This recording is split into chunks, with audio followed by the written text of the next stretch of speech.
Okay, so everyone knows about D-Day, June 6, 1944. It was the largest amphibious invasion in the history of the world. But you know, the real miracle wasn't just its massive scale, it was its secrecy. So today, we're going to unpack the absolutely incredible deception that made the whole thing possible. I mean, really think about that for a second.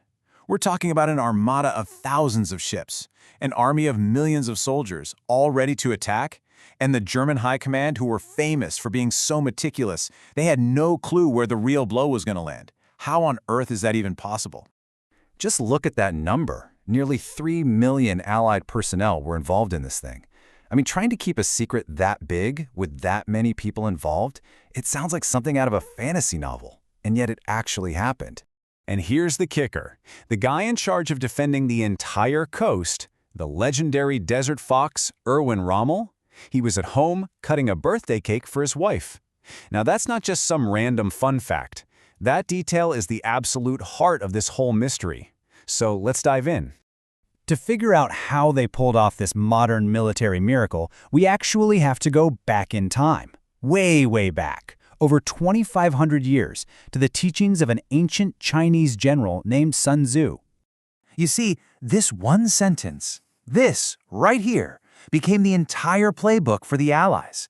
It wasn't about having more soldiers or bigger guns. It was about outthinking the enemy.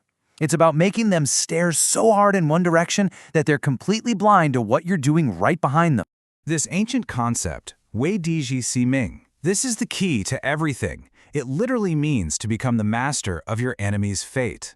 We're not just talking about controlling the battlefield here. We're talking about getting inside your opponent's head and controlling what they think. So, how do the Allies actually use this ancient wisdom? Well, they started with a deception on a scale that's it's almost impossible to wrap your head around. They literally built a ghost army. The whole thing was called Operation Fortitude, and the goal was so simple yet so unbelievably bold: convince Hitler and his generals that the real invasion was going to happen at the Pas de Calais, the shortest crossing point from England, make them believe that Normandy was just a trick. And the plan was so meticulous, like a 4-step recipe for deception. See, you don't just tell the enemy a lie and hope they believe it. No, you create a completely fake army, you put a real famous general in charge of it, you pump out a constant stream of fake intelligence, and you build this false reality that's so convincing the enemy thinks they're discovering the truth all by themselves. And this is where the sheer creative genius comes in. I mean, they built an army out of rubber and thin air. You had inflatable tanks filling up the fields across from Calais. You had plywood airplanes sitting on fake airfields. And to top it all off, who do they put in command of this phantom force? The one general the Germans were terrified of. The one and only George S. Patton. And the crazy thing is, it worked. It worked perfectly. German spy planes flew over, they took pictures of the inflatable tanks, their intelligence officers intercepted all the fake radio chatter, and they bought it. Hook, line, and sinker. The bulk of Germany's defensive power was now aimed directly at a ghost. But you know, tricking the German army as a whole wasn't quite enough. They had to neutralize its most brilliant commander, Rommel himself. And to do that, they needed a deception that was much, much more personal. This next phase was called Operation Copperhead. If the Ghost Army was this huge, grand illusion on a massive stage, this was more like an intimate one-act play, designed for a very, very specific audience: German spies. And this is where the story sounds like it's straight out of a spy thriller. They found a humble Australian actor, a guy named M.E. Clifton James, who just happened to be a near-perfect double for the real General Bernard Montgomery. His mission? To be seen in all the wrong places at exactly the right time. So in late May, just a handful of days before the actual invasion, the fake Monty starts this very public tour. First stop, Gibraltar, a known hotbed for spies. Then he's off to Algiers, very publicly inspecting the troops. Finally, he lands in Cairo.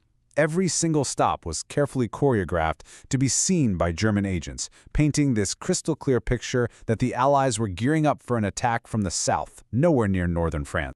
For Rommel, this was the final, critical piece of the puzzle. If the Allies' top commander for the ground invasion was all the way down in North Africa, then there was just no way an invasion of France could be happening anytime soon. He felt safe. He felt so secure, in fact, that he decided to leave the front lines and go home for his wife's birthday.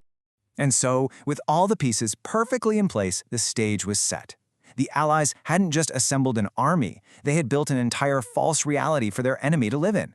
They had truly become the masters of Germany's fate. So while Rommel was hundreds of miles away and the entire German 15th Army was staring out at an empty sea off the coast of Calais, the real invasion force hit the beaches of Normandy. The deception was complete. The element of surprise was absolute. This quote from Sun Tzu just nails what the Allies did. They created this overwhelming flood of false information about Calais, so much noise that it made the quiet truth of Normandy impossible for the Germans to even hear. Their real plan became formless. Their true movements became soundless. And that's really the ultimate lesson here, isn't it? Winning a war isn't always about having the bigger army or the fanciest weapons. It's about controlling what your opponent sees, what they believe, and where they choose to look. It's about making them defend shadows while you attack in the light. Which kind of leaves us with one last question to chew on. In our modern world of satellites, cyber intelligence, and instant global communication, could a deception on this massive scale ever happen again? Or has technology made mastering the enemy's fate a lost art?